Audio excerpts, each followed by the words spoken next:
ഇന്നലെ രാത്രി 8:30 പ്രചരിച്ച വ്യാജ വാർത്തകൾക്ക് പിന്നാലെ മഹാരാഷ്ട്രയിലെ മഹലിൽ ആരംഭിച്ച ചെറിയ സംഘർഷം പിന്നീട് നാഗപ്പൂരിലാകമാനം പടർന്നു പന്തലിച്ച് വലിയ കലാപമായി മാറി. 15ഓളം പോലീസ് ഉദ്യോഗസ്ഥർക്ക് പരിക്കേറ്റു, അനവധി വാഹനങ്ങൾക്ക് തീയിട്ടു, കടകൾക്ക് തീയിട്ടു. ഇന്നലെ ഔറംഗസീബിന്റെ ശവകുടീരം പൊളിച്ചു മാറ്റണമെന്ന് ആവശ്യപ്പെട്ടുകൊണ്ട് ബജരംഗ് ദളിന്റെ പ്രതിഷേധമായിരുന്നു. നേരത്തെ തന്നെ ബജരംഗ് ദൾ പ്രഖ്യാപിച്ചിരുന്നു. ഈ ബജരംഗ് ദളിന്റെ ഈ പ്രതിഷേധത്തിൽ ഔറംഗസീബിന്റെ കോലം കത്തിച്ചു.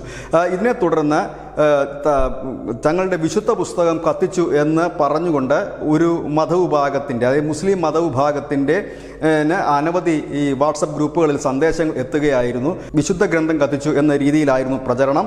തുടർന്ന് തന്നെ ആ ഒരു വിഭാഗം വലിയ രീതിയിൽ സംഘടിക്കുകയും മുഖംമൂടികൾ ധരിച്ച് പെട്രോൾ ബോംബുകളടക്കം കൊണ്ട് കടകളും വാഹനങ്ങളും തകർക്കുകയും കത്തിക്കുകയുമായിരുന്നു. ആ സംഘർഷം ആദ്യം തുടങ്ങിയത് ചിറ്റ് നിസ്പാർക്കിലായിരുന്നു തുടങ്ങിയത്. പിന്നീട് മഹലിലേക്ക് വ്യാപിച്ചു.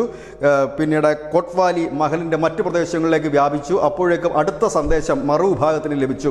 ശിവജിയുടെ പ്രതിമയ്ക്ക് ചുറ്റും ഇത്തരത്തിലുള്ള തടിച്ചുകൂടിയിരിക്കുന്നുവെന്ന്. തുടർന്ന് ബജരംഗ് ദൾ പ്രവർത്തകരും വിവിധ ഹൈന്ദവ സംഘടനാ പ്രവർത്തകരും അവിടേക്ക് എത്തി. അങ്ങനെ 100 കണക്കിന് ആളുകൾ ഇരുവിഭാഗത്തു നിന്നും കല്ലേറുകയും നടത്തുകയും വലിയ രീതിയിൽ സംഘർഷത്തിൽ എത്തുകയും ചെയ്തിരിക്കുന്നു. ഇതോടുകൂടി തന്നെയാണ് വലിയ രീതിയിൽ പോലീസിനെ അവിടെ ഇപ്പോൾ വിന്യസിച്ചു കഴിഞ്ഞിരിക്കുന്നു, നിരോധനാജ്ഞ പ്രഖ്യാപിച്ചു കഴിഞ്ഞിരിക്കുന്നു. പോലീസ് മേധാവി പറയുന്നത് വ്യാജ വാർത്തകളും വ്യാജ സന്ദേശങ്ങളും വിശ്വസിക്കരുത്, അത്തരക്കാർക്കെതിരെ കടുത്ത നടപടിയെടുക്കുമെന്ന്. ഏതായാലും അവിടെ പ്രതിഷേധം ഔറംഗസീബിന്റെ ശവകുടീരത്തിനെതിരെ കഴിഞ്ഞ കുറേ നാളുകളായി ഉണ്ടായിരുന്നു. അതിപ്പോൾ ഒരു പുതിയ മുഖം കൈവന്നിരിക്കുന്നു. അതൊരു കലാപത്തിന്റെ ഭാഗത്തേക്ക് നീങ്ങിയിരിക്കുന്നു. ഏതായാലും ഇത് പെട്ടെന്ന് ശമിക്കാനുള്ള സാധ്യതകൾ ഇല്ല എന്ന് തന്നെയാണ് പുറത്തു വരുന്നത്. കാരണം ഒരു ഇടവേളയ്ക്ക് ശേഷം വീണ്ടും ഔറംഗസീബ് കത്തുമ്പോൾ ഇതിൽ നിന്ന് നേട്ടമുണ്ടാക്കാൻ ചില സംഘടനകൾ ശ്രമിച്ചതാണ് ഇപ്പോഴത്തെ കലാപത്തിന് കാരണമെന്ന് ഹൈന്ദവ സംഘടനകൾ പറയുന്നു. കാരണം വ്യാജ വാർത്ത പരത്തിക്കൊണ്ട് ഈ വിഭാഗത്തിൽ ഉള്ളവരെ, മുസ്ലിം വിഭാഗത്തിലുള്ള വലിയൊരു വിഭാഗം ആൾക്കാരെ സംഘടിപ്പിക്കുകയായിരുന്നു വളരെ പെട്ടെന്ന്. ഇത്ര പെട്ടെന്ന് എങ്ങനെയാണ് ഇത്രയധികം പേരെ സംഘടിപ്പിക്കാൻ കഴിഞ്ഞതെന്നൊരു ചോദ്യം അവശേഷിക്കുന്നുണ്ട്. കാരണം ഈ മെസ്സേജ് വന്നതിന് തൊട്ട് പിന്നാലെ 100 കണക്കിന് പേർ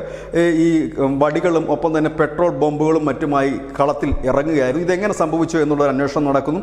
ഒപ്പം തന്നെ മറുഭാഗത്തിന് എങ്ങനെ ഈ വ്യാജ വാർത്ത ലഭിച്ചു എന്നുള്ളത്. കാരണം ശിവാജി പാർക്കിലേക്ക് ഇവർ സംഘടിച്ചെത്തുന്നു, ശിവജിയുടെ കൊട്ടാരവും മറ്റും തകർക്കുന്നതിന് കുറേ പേർ നീങ്ങുന്നു. ഇത്തരത്തിലൊക്കെയാണ് വ്യാജ വാർത്തകൾ പോയിരുന്നത്. ഏതായാലും അത് വലിയൊരു കലാപമായി മാറിയിരിക്കുന്നു എന്ന് തന്നെ പറയാം. News desk news India Malayalam.